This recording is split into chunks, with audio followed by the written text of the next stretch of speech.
Welcome back to EDFF. I'm Ding, and tonight we'll talk about some waiver acquisitions to target or avoid this week. And if you enjoyed these podcasts, text a friend, tell them to give us a listen and spread the word.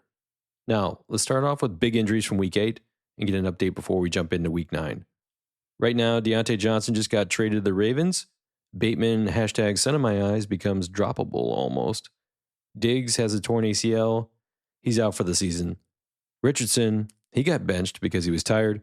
Flacco will start. Kirk has a broken collarbone. He's also out for the season. Parker Washington becomes a potential pickup candidate. And then Tracy is in concussion protocol, so we're back to Singletary. Now remember, there's a lot going on. So if you don't have time to monitor all these guys, that's what I do. Make it easy on yourself. Follow me on X, and you'll get updates as soon as I do. Now let's take a look at some key waiver wire ads that you should be targeting or avoiding.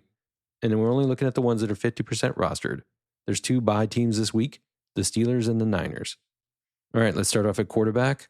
Carr is back, and he's at Carolina. He's 12% owned. There's no real need to explain here. Olave and Hill are back and healthy, and if he's there, you need to grab him. Winston is my second quarterback. He's 6% owned against the Chargers. Now, it's a tough defense. I'm not sure that I'd go here, but he's got the momentum, and he's at home. Third quarterback is Nix. He's 25% owned. He's at Baltimore. Now, if Cleveland can score more than 20 points for the first time against Baltimore, why not Denver? I'm not sure he's going to get 3 touchdowns like he did last week, but hey, 2 touchdowns, seems about right. And then last is Flacco. Don't scoff the Flacco. That man can get it done. He's good for like 2 touchdowns, maybe 3 if he gets lucky. They're at Minnesota. It's a tough start, but he's been solid all season, and now he's got a healthy JT behind him and all his receivers. Let's move on to running back. Thin is the word here. There's not much out there. I'll start off with Gray. The Giants lost Tracy to a concussion. They're at Washington. The Commanders are kind of soft against the run. You saw what Chicago did last week. So I don't think he's going to start. I don't think he's going to play more than Singletary, but I think he gets a timeshare. It's kind of a desperation play, but there's not much out there. Second running back is Braylon Allen. He's 36% owned. He's at home to Houston. Now, the chance of him getting involved is like a coin flip. You just don't know. Is it going to be Breece Hall or Braylon Allen? Is it going to be a timeshare, or is he going to ride the bench? And then the last running back is McLaughlin. Now, he's 15% owned. They're at Baltimore. He's going to get some opportunities, but can he score? That's really the question mark. He did get a touchdown last week, but he's really touchdown dependent. Again, we're thin at running back this week. At wide receiver, a lot of new injuries like we talked about. So who do we grab? My number one guy is Noah Brown. Now they're at the Giants. He's only 1% owned, so he's probably out there. He's riding high, He's got the Hail Mary. He gets a decent target share per game, and he's only been with the team for a few weeks now, so he's getting to know the playbook even more. He's over 80% on the snap count. I like him moving forward. I think he could come into a good wide receiver 3 type of position for you. My second wide receiver is Leggett. He's 15% owned. They're home to New Orleans. He gets a respectable target share as a second wide receiver, and he gets a lot of looks in the red zone. But now Johnson is gone, and that makes him an alpha or a beta, one of those Greek letters. All right, the third wide receiver is Parker Washington. Now he's 0% owned. You probably don't have him. You're probably going to have to dig deep in the waiver wire to find him. He's at Philly. Jacksonville, they lost Kirk. He's gone. Gabe Davis is a little bit hurt. Brian Thomas, he's probably going to be back.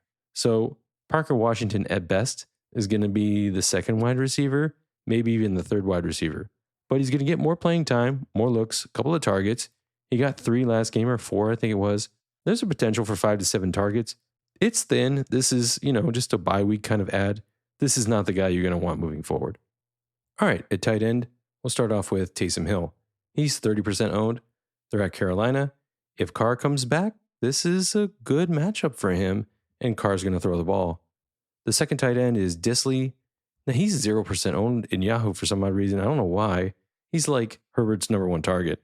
The Chargers, they really still don't have any receivers, and he's getting targets, so might as well go there if you need him. And then the last tight end is Gesicki. He's 8% owned. He's up against Vegas. Now, if Higgins were to sit, this is a really good pick. If Higgins is going to play, he's going to lose targets, but it looked like he picked up all of Higgins' targets last week, so Higgins is really the key on this one. All right, and then in defense, we'll start off with Cincinnati. Now, they haven't been really performing lately, but they're 32% owned. They're probably out there.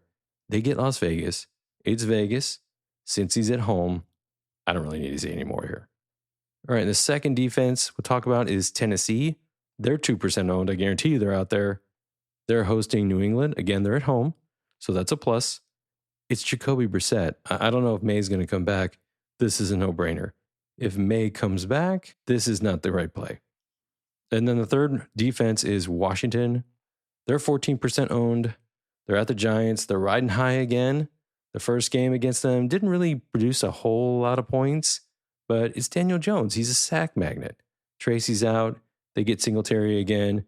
They're riding high on that Hail Mary. So just roll with Washington, man. You take the momentum. Week 10, look ahead. There's 4 teams on the bye you need to prepare for. Browns, Packers, Raiders, and Seahawks. So if you can pick up someone this week that can gap both those weeks if you need it, that's huge. I recommend you monitor my injury updates this week before you put your waivers in. Check my X feed. I like to update that daily. As soon as I get the updates, I pass them on to you. In many leagues, this week is really the last week that you can trade. So look for those opportunities, especially if you don't get what you need off the waiver wire. Try to trade with someone. And if it's somebody you really need, make it good and think about your playoffs coming up. If you're in a good position where you can give away a couple players to get one player that can really get you into the playoffs and beyond. Now, before we sign off, I want to give a shout out to our men and women in uniform who protect the freedoms we hold dear. Thank you for your service and sacrifice. And that'll do it for tonight. Thanks for listening. If you enjoyed this episode, be sure to subscribe and follow us on X, YouTube, Apple, Spotify, or wherever you get your podcasts so you can stay up to date on our latest content. And until then, remember, established dominance isn't just a catchphrase, it's a commitment. Are you ready?